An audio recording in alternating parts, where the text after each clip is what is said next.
কুড়িগ্রামের ফুলবাড়ী উপজেলার সুজনের কুটি গ্রামে চাষ হচ্ছে দার্জিলিং মান্ডারিন কমলা। এ কমলা আকারে বড়, মিষ্টি আর সুস্বাদু হওয়ায় বাজারে চাহিদাও বেশি।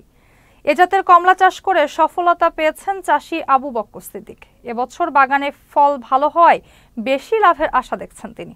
তার সফলতা দেখে কমলা চাষে এগিয়ে আসছেন অনেকে। ফুলবাড়ী কুড়িগ্রাম প্রতিনিধি মোস্তাফিজুর রহমান জাহাঙ্গীরের পাঠানো তথ্য ও চিত্রে দেখুন ডেস্ক রিপোর্ট।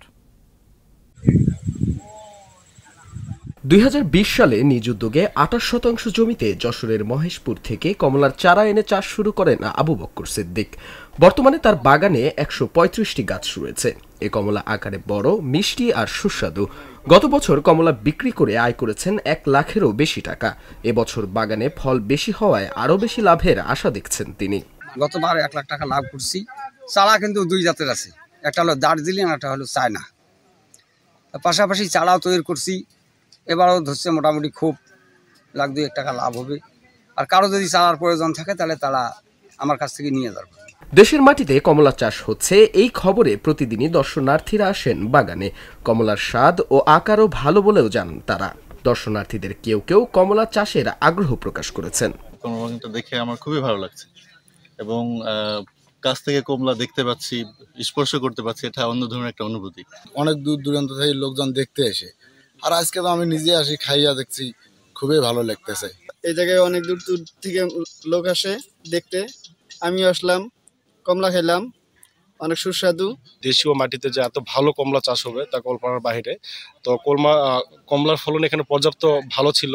তো দেখে আমি নিজে অভিভূত হয়েছি এবং আমি সিদ্ধান্ত নিয়েছি যে আমি কিছু চারা নিয়ে যাই আমার বাড়ির আশেপাশে যে জমিগুলো আছে সেই জমিতে আমি রোপণ করবো। এই বাগানের মালিককে দেখে পাশে একটি বাগান লাগাইছি, যেখানে আমিও চিন্তা ভাবনা করলাম যে এই মালিকের কাছ থেকে আমি অনুপ্রাণিত হয়ে আমি নিজে একটি কমলা বাগান তৈরি করবো, এনার কাছ থেকে চারা নিয়ে। কমলা খুব ভালো হয়েছে, আর এই কমলা দেখিয়ে পাশের জমিতে কমলা লাগাইছে।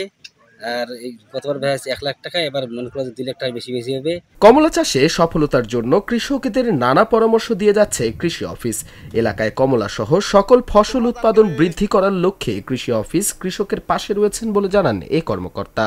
আমাদের উপসহকারী কৃষি অফিসার সহ আমরা কৃষি সম্প্রসারণ অধিদপ্তরের সকল কর্মকর্তা বিন্দু কমলার বাগানগুলোকে পরিদর্শন করছি এবং কৃষককে প্রয়োজনীয় পরামর্শ প্রদান করছি। কৃষি সম্প্রসারণ অধিদপ্তর সকল সময় কৃষকদের পাশে রয়েছে। আমাদের কমলা চাষি জনাব আবু বকর সিদ্দিক সাহেবের জমিতে ভালো কমলা চাষ হয়েছে। উনি গতবারও কমলা চাষ করেছিলেন এবং আমরা আশা করছি উনি গতবারের চেয়ে এবার অধিক লাভবান হবেন। কৃষি অফিসের তথ্য মতে চলতি বছর ফুলবাড়ী উপজেলায় প্রায় ২.৫ হেক্টর জমিতে কমলা চাষ করা হয়েছে। দীপু নূর, চ্যানেল এস নিউজ ডেস্ক।